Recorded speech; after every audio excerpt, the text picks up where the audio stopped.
प्राकृतिक चिकित्सा तथा आयुर्वेद चिकित्सा की ऐसी विधियां हैं जिनके माध्यम से प्रकृति में उपलब्ध तत्वों के उचित प्रयोग द्वारा मानव शरीर में पैदा होने वाले रोगों को जड़ से समाप्त किया जाता है।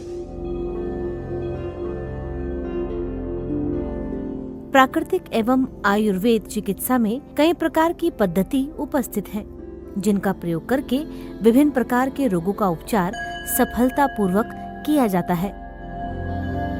आइए जानते हैं उन पद्धतियों के बारे में।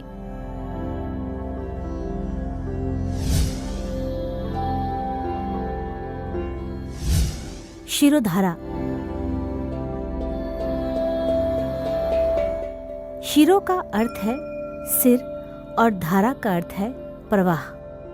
शिरोधारा आयुर्वेदिक चिकित्सा की एक पद्धति है जिसमें व्यक्ति के सिर की त्वचा तथा मस्तक पर गुनगुने औषधीय तेल की एक पतली सी धार प्रवाहित की जाती है।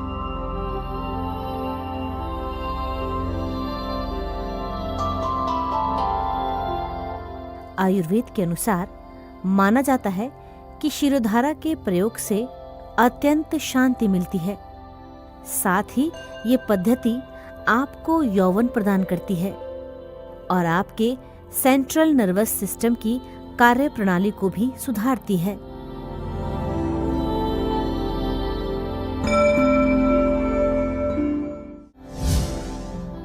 नेत्र तर्पण। नेत्र तर्पण आयुर्वेदिक उपचार की एक पद्धति है जिसमें आंखों का उपचार एक तरल पदार्थ के माध्यम से किया जाता है। इस पद्धति में जिस पदार्थ का इस्तेमाल किया जाता है वह आम तौर पर शुद्ध देसी घी होता है जिसमें कई औषधियों का मिश्रण होता है। आयुर्वेद के अनुसार इस औषधीय घी में कई एंटीऑक्सीडेंट्स पाए जाते हैं जो कमजोर एवं तनावग्रस्त आंखों को स्वस्थ बनाने में मदद करता है।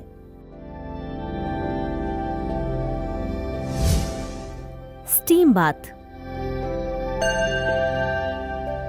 भाप स्नान यानी स्टीम बाथ एक तरह का नेचुरोपैथिक उपचार है जिसमें गर्म पानी की भाप के स्नान द्वारा व्यक्ति के रोग का उपचार किया जाता है।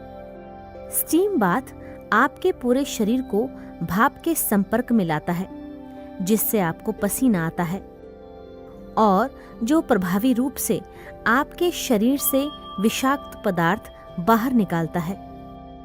स्टीम बाथ शरीर की पसीने की ग्रंथियों और छिद्रों को भी खोलता है जिससे आपका शरीर पुनर्जीवित हो उठता है।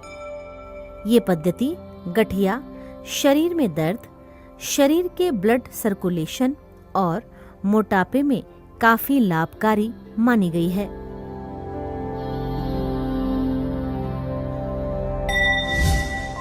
Spinal spray bath.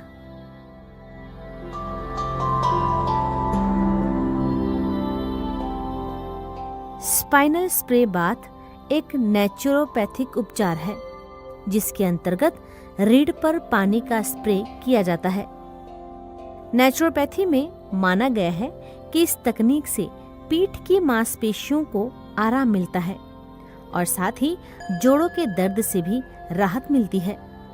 इस प्रक्रिया का उपयोग न्यूरोलॉजिकल विकारों जैसे हिस्टीरिया और उच्च रक्तचाप के इलाज के लिए भी किया जाता है।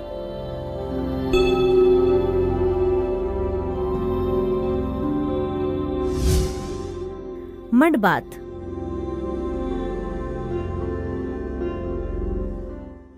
मड बाथ यानी मिट्टी स्नान नेचुरोपैथी की एक प्रक्रिया है जिसमें शरीर पर मिट्टी का लेप लगाकर उसे सूखने दिया जाता है। नेचुरोपैथी में कहा गया है कि मड बाथ सिर दर्द, नींद न आना, उच्च रक्तचाप, माइग्रेन, त्वचा विकार और पाचन विकार जैसी समस्याओं के इलाज के लिए उपयोगी सिद्ध हो सकता है। प्राकृतिक और आयुर्वेद चिकित्सा का उपयोग प्राचीन समय से मानव शरीर का उपचार करने के लिए किया जाता रहा है। माना जाता है कि ये ऐसे चिकित्सा प्रणाली है जिसका कोई साइड इफेक्ट नहीं होता और साथ ही इनके प्रयोग से रोग जड़ से समाप्त हो जाता है। हाथ और पैर स्नान।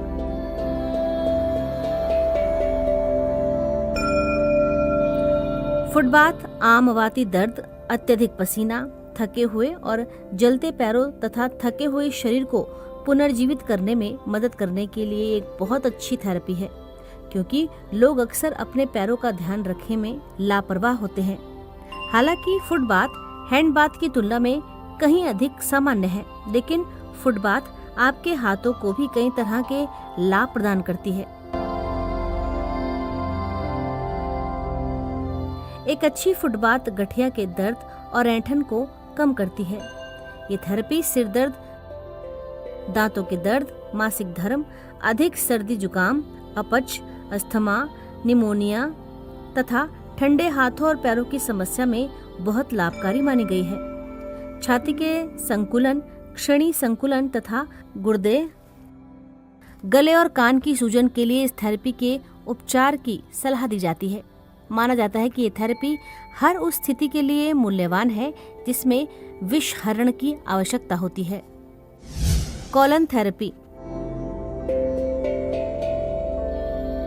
कॉलन थेरेपी बृहदांत्र यानी बड़ी आंत और मलाशय को तापमान और दबाव नियंत्रित फिल्टर्ड पानी से साफ करने की एक प्राचीन पद्धति है।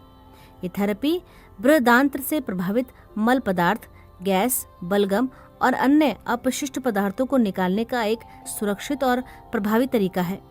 प्रक्रिया के दौरान जो पानी कॉलन को सींचने के लिए उपयोग किया जाता है, मूल रूप से वह उसकी दीवारों को हाइड्रेट करता है। फलस्वरूप कोई भी पुराना प्रभावित मल पदार्थ, बलगम और अन्य पदार्थ ढीले पड़कर धुल जाते हैं। इस प्रकार विषाक्त पदार्थों का उत्पादन बाधित हो जाता है। ये प्रक्रिया उन लोगों के लिए विशेष रूप से फायदेमंद है जो निष्क्रिय आंतों से पीड़ित हैं। आंतों की पोषक तत्वों को अवशोषित करने की क्षमता में सुधार करती है। फलस्वरूप बहुत से लोग ऊर्जा के स्तर में वृद्धि का अनुभव करते हैं। ये भी परिकल्पना की जाती है कि कॉलन थेरेपी से शरीर के प्रतिरक्षा स्तर में सुधार भी हो सकता है, क्योंकि जठरांत्र संबंधी मार्ग प्रतिरक्षा कोशिकाओं के उत्पाद में महत्वपूर्ण भूमिका निभाता है।